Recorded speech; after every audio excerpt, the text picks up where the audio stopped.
I, for example, moved back to the US from Europe. I had to pay $4,000 to my European bank to move my own savings back to the US. And then I also had no profit from the spread the bank made when it converted from Swiss francs to US dollars. This is the type of opportunity that blockchain technology can help with. I look forward to that day when I'll be able to transfer money cross-border to myself and actually also make part of that profit in the spread. Yeah, I'll just speak to that. I don't think that's right. Like what I spent my time as controller doing was sort of raising the question of what constitutes a bank, what is banking, and the point that I tried to make in chartering the first fintech bank and then later the first crypto bank was the idea that banks are legacy money centers for the aggregation of capital and then the dissemination of capital into the economy, which is what we've always thought of banks as being, and that banks have to offer all of the services that we historically associate with banking to get a bank charter is itself the false narrative. That was my point. So I did a lot of writing around the idea that there is an unbundling going on in financial services made possible by technology, where you can now engage in payments without taking deposits, I would argue. You couldn't do that 100 years ago. That was not technologically possible. And so my point about bringing them into the banking system, the reason it's not a contradiction, I don't think, is I don't think banks as we currently know them will exist in 50 years. There will still be banks. I mean, JP Morgan will be a company and they will do stuff.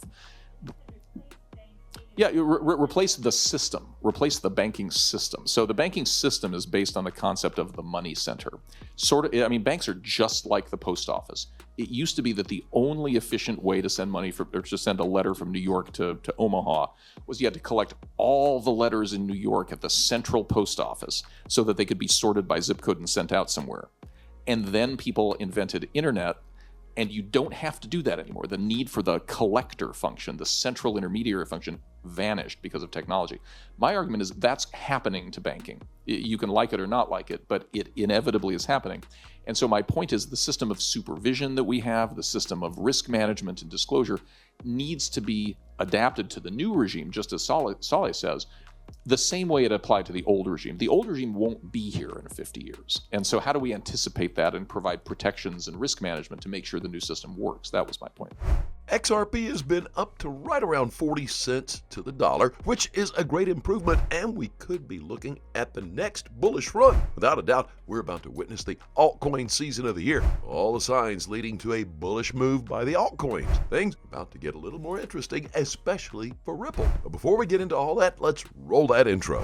As always, welcome to Moneyside, your favorite crypto news channel. If you're new here, hit that subscribe button and turn on notifications so you get updates when we drop new videos. Don't forget to smash that like button, and you can always leave a comment or a question in the section below. Ripple is currently actively recruiting new talented engineers who can help shape the future with Ripple. I think as a new employee at Ripple, one of the great opportunities you have is we're still kind of a startup. We're not this huge company yet, and you really can come in and drive a huge impact. Just because we are focused on crypto and blockchain solution does not mean the engineer that we hire needs to have that kind of experience. It's really our one of day one. There's so much to build. I tell candidates that come in, where else are you going to have that much leverage, that much impact than places like that Ripple? In the cryptocurrency industry, it's a rapid pace of development of new tools, new capabilities, new ideas that I don't think you see today in any other space. It's a very disruptive space, and the blockchain is now getting recognized as a venue to do business. The RippleNet payments is a more matured product already. The first real-world use case to really leverage that technology, blockchain, to solve a real-world problem. We have real customers, real traction. We kind of know what they want. We can interview them and figure out what features they want next. Being an engineer and really working on something that could be life-changing for everybody on the planet is really inspiring. The type of engineers that we hire within Ripple look at launch line as a starting line, not a finish line. Engineers shape the product, they shape the architecture. They're not here just around implementation. Biggest thing that I look for in an engineer is their ability to pick up new skills. 6 months from now, it's going to be the technologies are going to be things that didn't exist 6 months ago anyway. We're still learning about this space, and we can take pivots when we need to. I haven't personally worked with a crypto background in the past. This is something that I found interesting. It's a very exciting time for engineers to be a part of this team, where a lot of regulations and processes are streamlined, a lot of opportunity to learn and grow yourselves. We do promote, engineers and others kind of moving from one team to another, from RippleNet to RippleX and back and forth there as well. From an intern to CEO, could really drive a lot of value and a lot of change today at Ripple. It's a really exciting place to be. One of the benefits of working here is that you'll get that breadth of experience that you can then carry on. Obviously, I'd love you to stay here forever, but I also understand that this can also be a stepping stone to opportunities elsewhere. The environment is so friendly. We know we have a lot of things we can improve. Just to share the ideas. Let's work together. The diversity of skills and backgrounds of the people on this team contributes to adding new perspectives to each of our projects. It makes us think about solutions that we haven't thought before. And we have a lot of meetings with all women on board, and we try to take moments to cherish these. Getting that opportunity, seeing that kind of evolution, I don't see it as much in other industries, and engineers get the opportunity to kind of grow with the company and grow with the space.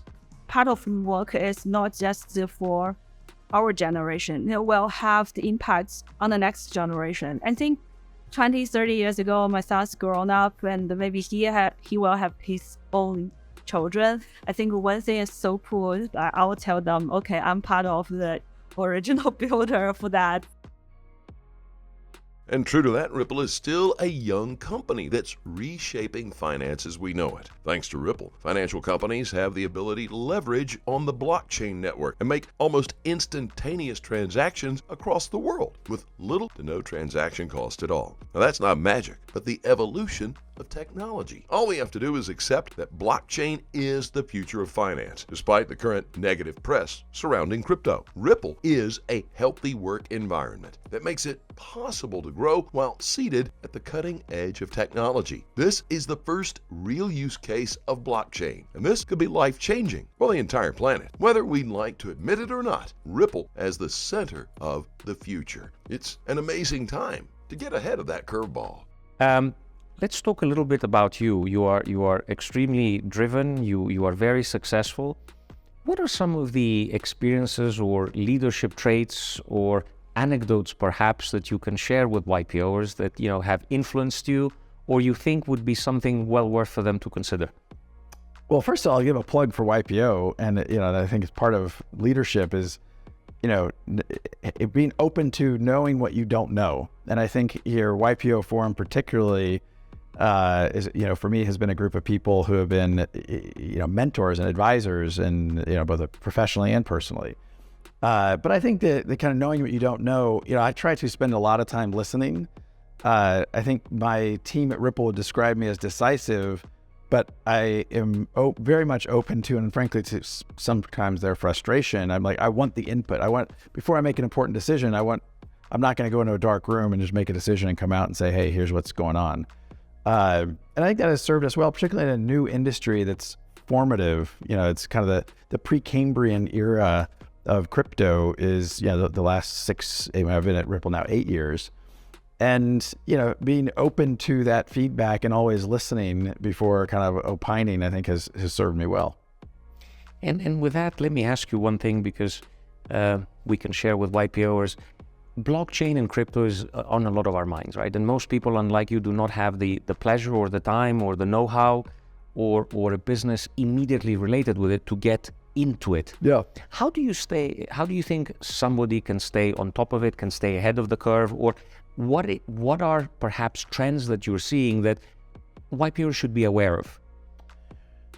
Well, I think if you kind of zoom out at the most macro level, the novelty of a blockchain is to allow two parties to transact without trust, but with certainty. Let me pull that apart a little bit. Today, there's a lot of examples where you're settling a transaction, but there's almost always an intermediary.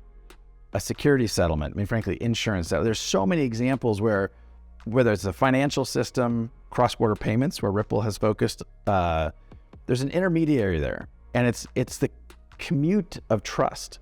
If I'm a merchant down the street and I use Visa to commute trust, the merchant trusts Visa, Visa trusts me, they're commuting trust. But Visa's taking how many, 200, 300 bips for that privilege.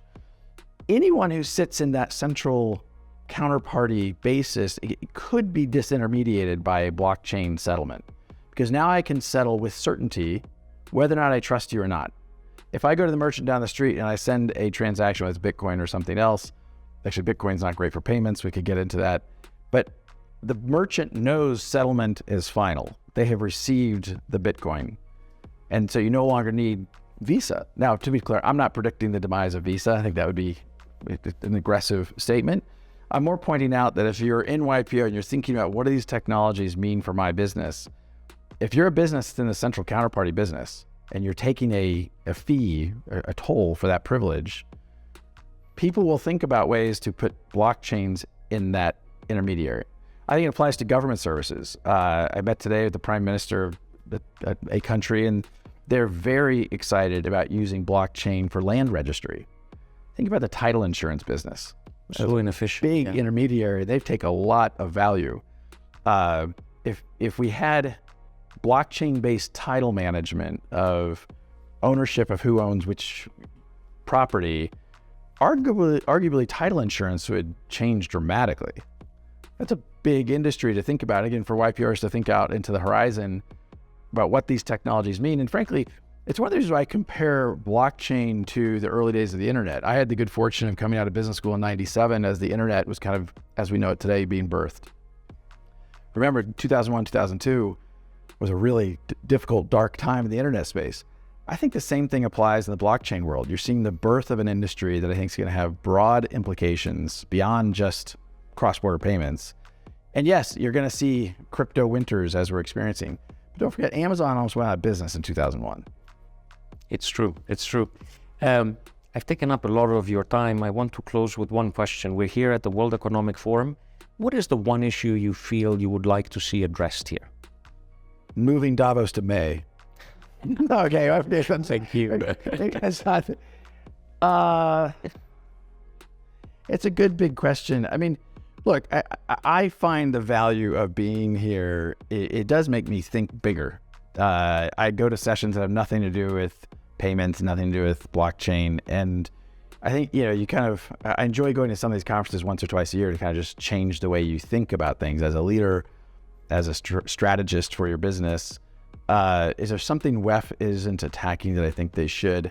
I guess the only thing I'll say is I still find WEF to be a little too US centric. I mean, there's leaders from around the world here, at least the sessions I'm going to, maybe it's because it's crypto. I just think the US is an important economy, but there's a lot, and Ripple's business is 95% non-US. And so sometimes I find it to be a little bit too dominating. Brad, thank you so much for being with us, and I hope to have the pleasure of continuing the dialogue in the future. Absolutely. Thank you for being with us. Good to see you. Brad Garlinghouse talks about the future of blockchain and how Ripple is going to change the game. At the World Economic Forum, Garlinghouse gives a clear view of what crypto is trying to do and what this industry has been striving to achieve. It's not all doom and gloom as mainstream media might try to portray it. There's a huge potential of this technology that will eventually end up being our day-to-day life. The unfortunate part is that not all of us will get to see this technology bloom, and not all of us will get the chance to leverage on it. The latecomers will likely witness their end or slow death of their businesses if they do not adapt to this steadily growing market. The future is here, and the future is today. Right now, Gary is going after POS consensus, but let's be honest, proof of work never truly made any sense. It was just another means to an end and should have ended a long time ago. I don't know why, but I still see a lot of potential in POS, and it could revolutionize blockchain as we know it. The only thing is that the government needs to get on the right side of this. Otherwise, they're going to be on the losing side. To all you XRP holders out there, keep on holding on as we move to the next phase of our lives. As always, do your own research and always trade safely, guys. We offer prayers for the victims of the earthquake in Turkey and in Syria. Please keep in mind, we're not a licensed financial advisor. All videos on this channel are intended for entertainment purposes only. Let us know what you think in the comment section below, and let's have a conversation. Thank you very much for watching. Don't forget to like this video, and please click on that subscribe button below and turn on notifications so you get informed whenever we post our amazing content. Thanks again, and we'll look forward to seeing you on the next Money Side.